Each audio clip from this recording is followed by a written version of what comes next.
यही से खुलेला किस्मत के पाना। ए बाबू हरे यही पछवारिक से रहे दीवाना, यही से खुलेला किस्मत के पाना। तो पहले फोन निकालिए मैं अंगूरी न डाल न तो गिर जइबे एकरा झाई से। अरे किसटा वाली के ढोरी खाल काहे होला, पूछ ले रे छौरा आई से। अरे किसटा वाली के ढोरी खाल काहे होला, पूछ ले रे छौरा आई से। पूछ ले रे छौरा आई से।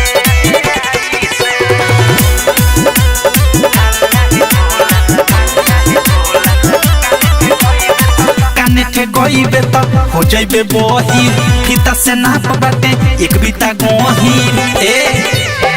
काने के गइबे त हो जइबे बही, फीता से नाप बाटे एक बीता गही।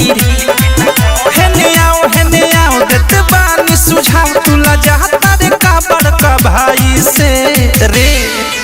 अरे किसटा वाली के ढोरी खाल काहे होला, पूछ ले रे छौरा आई से।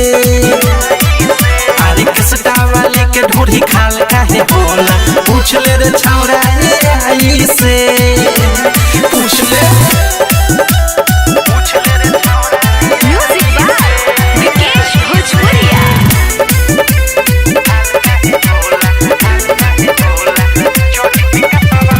चढ़ी पिका पावा आइल बारे खेले, सट तू बारे जानकारी बिना ले ले जानकारी ले ले।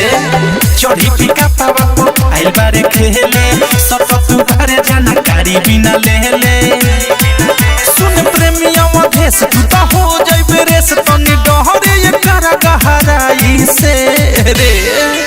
अरे किसटा वाली के ढोरी खाल काहे होला, पूछ ले रे छौरा आई से।